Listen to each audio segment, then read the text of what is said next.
अस्सलामुअलैकुम स्टूडेंट। आज हम डिफरेंशियल इक्वेशन में जो एग्ज़ाम में आपसे पूछे जाएंगे एमसीक्यूज़ डिफरेंशियल इक्वेशन के रिलेटेड, मैं उन्हें थोड़ा सा डिस्कस करता हूं और साथ में आपको ये बता दूं कि आपके एग्ज़ाम में इस तरह के क्वेश्चन होंगे।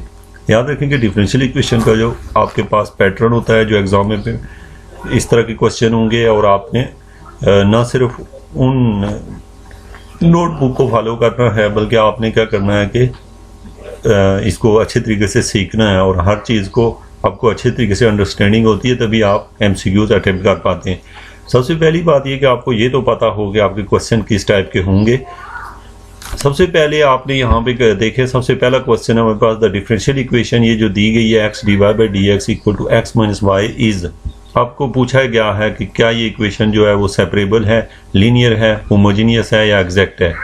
तो अब आपने चेक करना है कि ये क्या है।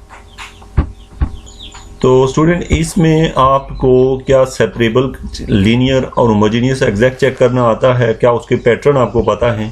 एक इस टाइप का क्वेश्चन आपको एग्जाम में ज़रूर आएगा जिसमें से आपसे पूछा जाएगा जो आपने तरीके पढ़े हैं। तो ये जो क्वेश्चन है इसमें ऑप्शन नंबर बी, सी और डी, यानी ये इक्वेशन लीनियर भी है, इसके साथ होमोजीनियस भी है और एग्जैक्ट भी है। तो आप जानते हैं लीनियर क्यों है। लीनियर स्टूडेंट इसलिए है कि आपको पता है कि यहाँ जो भी वेरिएबल है d y by d x, इसकी जो होल पावर है वो 1 है, d y by d x की होल पावर 1 है।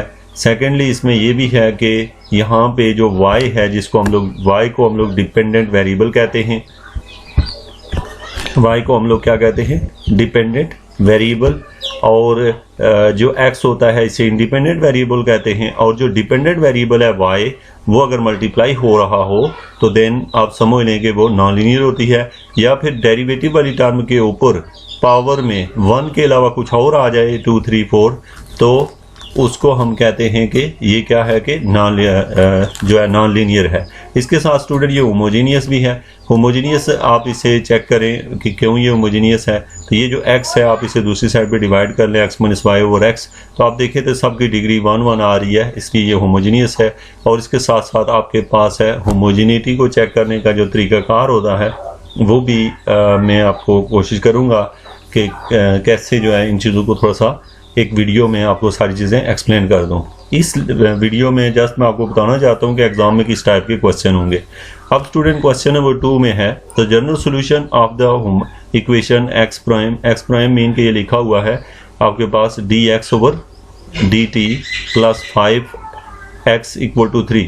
अच्छा, ये t का मुझे कैसे पता चला, ये नीचे जो सोल्यूशन लिखा होता है उससे पता चल जाता है कि यहाँ पे इंडिपेंडेंट वेरिएबल क्या है। वो यहाँ पे x प्राइम जो है ना, जैसे आपको एग्जाम में इस तरह का सवाल आए तो आपको समझ आ जाए कि ये क्या आप कर रहे हैं। तो ये लिखा हुआ है D x over d T, क्योंकि यहाँ पे आप देख रहे हैं नीचे t आया हुआ है, तो इसलिए प्लस 5x इक्वल टू 3। तो अब स्टूडेंट आपने इसका जनरल सोल्यूशन लिखना है। तो अब आप इसका जनरल सोल्यूशन कैसे निकालते हैं, ये एक सिंपल सी डिफरेंशियल इक्वेशन है, आप इसे सेपरेबल समझ लें या इसको आप लोग किसी भी पैटर्न से सॉल्व कर लें, जो कि बहुत ही सिंपल इक्वेशन है। आप इसे हल करें और आप चेक करें कि इसमें से कौन सा इसका आंसर है। तो इसका करेक्ट आंसर जो है वो यहाँ पे सी है, लेकिन चूँकि एग्जाम पॉइंट ऑफ व्यू में से आप अगर देखें तो आपने चेक कर रहे हैं और प्रैक्टिस करें इसकी कि क्या आपको जनरल सोल्यूशन निकालना आता है नहीं। उसके बाद है the following represent the slope field and several solution curve of the equation. अब स्टूडेंट ये जो चीज़ होती है ये बड़ी इंपॉर्टेंट होती है, जो फिगर आप यहाँ पे देख रहे हैं। ये चूँकि डिफरेंशियल इक्वेशन की जो पंजाब यूनिवर्सिटी ने बुक लगाई होती है, जो ओरिजिनल बुक है, उसमें आपके सिलेबस में ये क्वेश्चन आता है और आपको ये पता आना चाहिए कि इसका जो है ना, इसका सोल्यूशन या इसकी फिगर जो है वो कैसे की गई है। तो चूँकि अगर आपने ये नहीं पढ़ा तो कोई इशू नहीं है, आप बेशक इसे छोड़ें, लेकिन आप ज़रूर जानें कि यहाँ पे the following represent the slope field, यहाँ पे ये इनको स्लोप फील्ड को शो करिए, several solution curve of the equation. तो ये हमें डिफरेंट इक्वेशन की दी गई हैं। अब हमने पता करना है कि इनमें से कौन सा जो है इसका सोल्यूशन है। तो इसका जो सोल्यूशन है यहाँ पे दिया गया है डी ऑप्शन। ये एक अलग से किसी वीडियो में अगर मुझे टाइम मिला, यानी आपके एग्ज़ाम से पहले तो मैं कोशिश करूंगा कि इसके बारे में आपको गाइड कर दूं कि ये कैसे निकला हुआ है। नेक्स्ट वन जो है आपके पास है, जो आपके पास 4 नंबर जो है वो है a solution of initial value problem y prime plus 8y equal to 1 plus e power minus 6t, तो इसका मतलब है यहाँ पे dy बाई dt है plus 8y equal to 1 plus e power minus 6t।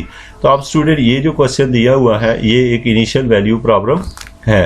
तो अब स्टूडेंट सवाल ये है कि how it is initial value problem, यहाँ पे तो इनिशियल कंडीशन आपको नहीं दी हुई है। तो चूँकि ये फर्स्ट आर्डर डिफरेंशियल इक्वेशन है तो ये याद रखें कि जो फर्स्ट आर्डर डिफरेंशियल इक्वेशन है वो हमेशा इनिशियल वैल्यू प्रॉब्लम ही हो सकती है। ये एग्जाम में आपसे पूछा जा सकता है difference between initial value problem and boundary value problem. ये एमसीक्यूज में अगर आ जाए तो जो फर्स्ट आर्डर होती है इक्वेशन वो इनिशियल वैल्यू ही होती है, जो सेकेंड आर्डर होती है वो इनिशियल भी हो सकती है और बाउंड्री वैल्यू भी हो सकती है। अच्छा, इनमें क्या डिफरेंस होता है इनिशियल वैल्यू और बाउंड्री वैल्यू में, मैं थोड़ा सा आपको ये बता दूं, आपको फ़र्क पता हो। जैसे देखिए आपको कोई डिफरेंशियल इक्वेशन दी होगी, जैसे यहाँ मेरे पास एक इक्वेशन है dy by dx, dy by dx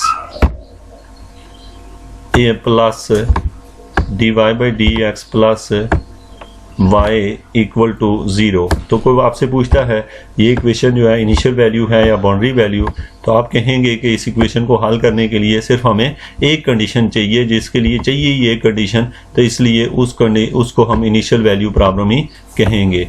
हमेशा फर्स्ट आर्डर जो होती है वो इनिशियल ही होगी, लेकिन अगर सेकेंड आर्डर जैसे होगी, ये मैंने लिखा जैसे y ऑफ 0 इक्वल टू 1, तो ये इनिशियल कंडीशन साथ दी हुई है। अगर आपका यही वाला क्वेश्चन सेकंड ऑर्डर में चला जाए, जैसे यहाँ पे डी स्क्वायर आ जाए, नीचे डी एक्स के यानी सेकंड डेरिवेटिव आ जाए, तो फिर आपको ये कंडीशनें दो दी होंगी। अब आपको देख के ये बताना है कि ये इनिशियल कंडीशन है या बाउंड्री कंडीशन। तो आप यहाँ पे जैसे यहाँ y ऑफ 0 इक्वल टू 1 और दूसरी इक्वेशन आपको दी हो यहाँ पे y प्राइम इक्वल टू, यहाँ पे कंडीशन दी हो 1 पे इक्वल टू 3 है। तो अब आपसे स्टूडेंट अगर ये पूछा जाए ये इनिशियल है या बाउंड्री वैल्यू प्रॉब्लम है, तो आप ये मैं इक्वल डालने चाह रहा था, यहाँ पे इक्वल टू, यहाँ पे है इक्वल टू, आपको गिवन क्या है, equal to y prime of 1 equal to, suppose यहाँ पे 5 या 2 या कुछ दिया हुआ है। तो अब आपको पता कैसे चलता है कि कोई कंडीशन इक्वली फर्स्ट ऑर्डर है, या मैं इसको फर्स्ट में रख लेता हूँ, यानी कि ये दोनों कंडीशनें। अब ये y एट 0 पे 1 है और y एट 1 पे 5 है, तो चूंकि ये 0 पे डिफाइन है पहली कंडीशन और दूसरी 1 पे डिफाइन है, अगर ये दोनों 0 पे हों यानी एक ही पॉइंट पे हों तो इनिशियल कंडीशन कहते हैं। अगर दोनों डिफरेंट पॉइंट पे हों तो इसलिए हम उसे बाउंड्री वैल्यू प्रॉब्लम कहते हैं। अब स्टूडेंट आपसे ये क्वेश्चन एग्जाम में पूछा जाएगा डिफरेंस बिटवीन, जो है मतलब एमसीक्यूज में कोई सवाल होगा वो इनिशियल वैल्यू प्रॉब्लम या डिफरेंस बाउंड्री वैल्यू प्रॉब्लम, तो आपको पता होना चाहिए। अब स्टूडेंट हमारे पास है कि आपको थोड़ा सा ये आइडिया मैं दे दूँ, solution of initial value problem, ये जो सवाल दिया हुआ है इसका सोल्यूशन क्या है। अब याद रखें सोल्यूशन निकालने के दो तरीके हैं, या फिर आपने दो मेथड पढ़े हैं उनमें से कोई लगाएं, या फिर आपको चेक करना पड़ता है कि कौन सी इक्वेशन इसको सेटिस्फाई कर रही है। मतलब ये जो आपको एक्स ऑफ टी दिया हुआ है, ये चूँकि ऑप्शन इसके आगे से थोड़े से गड़बड़ किया हुआ उसने, याद रखें कि यहाँ पे उसने y दिया हुआ था, नीचे x दिया हुआ है, तो सो यहाँ पे x बार होना चाहिए, या फिर अगर यहाँ y बार है तो यहाँ y ऑफ t आएगा। लेकिन आप समझ गए होंगे कि यहाँ पे y आना है, y, ये सारे ऑप्शन में y आएगा, क्योंकि जो वेरिएबल यहाँ होगा वो यहाँ आना है। तो सोल्यूशन इसमें यानी कि आपको, अगर आपने जस्ट एक दफ़ा इसका डेरिवेटिव लेना है, डेरिवेटिव लेने के बाद यहाँ पुट करना है। अगर left hand side equal to right hand side आ रही हो तो इसका मतलब पहला ऑप्शन है, अगर पहले का सही नहीं आ रहा तो फिर दूसरा चेक करें, तीसरा और चौथा। तो आप इस तरीके से भी सोल्यूशन जो है यानी कि इसके डेरिवेटिव लेके उधर पुट करके लेफ्ट हैंड साइड को राइट हैंड साइड के इक्वल करते हैं। अगर हो जाए तो एक ऑप्शन ये है। दूसरा ऑप्शन है जो कि ये this is a first order differential equation, जो कि बहुत ही इजी है, आप किसी एक मेथड से इसे सॉल्व करके चेक कर सकते हैं which one is the solution of this equation. उसके बाद है जी इसका ऑप्शन उसने लिखा है यहाँ पे बी। थर्ड वन है यहाँ पे 2 linearly independent solution of the equation y double prime plus y prime minus 6y equal to 0 r। तो यहाँ पे बात हो रही है linearly independent solution, linearly independent solution of equation. तो अब आपने यहाँ से इसका लीनियरली इंडिपेंडेंट सोल्यूशन हम देख रहे हैं, वो लिखा हुआ है e की power minus 3x and e की पावर 2x, सेकेंड है e की power minus 2x and e की पावर 3x, और थर्ड है e की power minus x and e की पावर 6x, और फोर्थ ये है। तो यहाँ पे पहला इसका आंसर है। तो इसको हम लीनियरली इंडिपेंडेंट क्यों कहते हैं सोल्यूशन को, कि ये इंडिपेंडेंट है या डिपेंडेंट है। तो ये हमारे पास जो है ये एक अलग से क्वेश्चन बनता है, जो कि मैं अगर आपको लीनियरली इंडिपेंडेंट या डिपेंडेंट के बारे में किसी और वीडियो में बताऊंगा, क्योंकि मेरी ये वीडियो लेंथी हो रही है और इसमें हमने MCQs कंप्लीट करने हैं।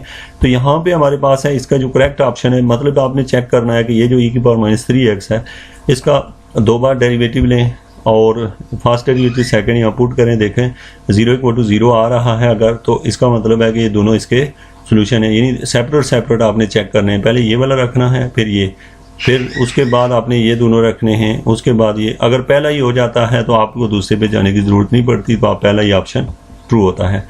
उसके बाद है यहाँ पे है a particular solution of a differential equation. ये जो डिफरेंशियल इक्वेशन है इसका आपको पार्टिकुलर सोल्यूशन चाहिए। अब सोल्यूशन आपको पता है 2 होते हैं, एक को हम पार्टिकुलर सोल्यूशन कहते हैं और दूसरा जो होता है हमारे पास कॉम्प्लीमेंट्री सोल्यूशन होता है। तो पार्टिकुलर सोल्यूशन होप्स हो कि आप जानते हैं कि सेकंड ऑर्डर डिफरेंशियल इक्वेशन दी हो, पार्टिकुलर सोल्यूशन कैसे निकालते हैं। आपने इसके मेथड जो हैं वो सीखे हुए हैं, चैप्टर नंबर 10 के अंदर आप किसी भी पैटर्न से पता कर सकते हैं।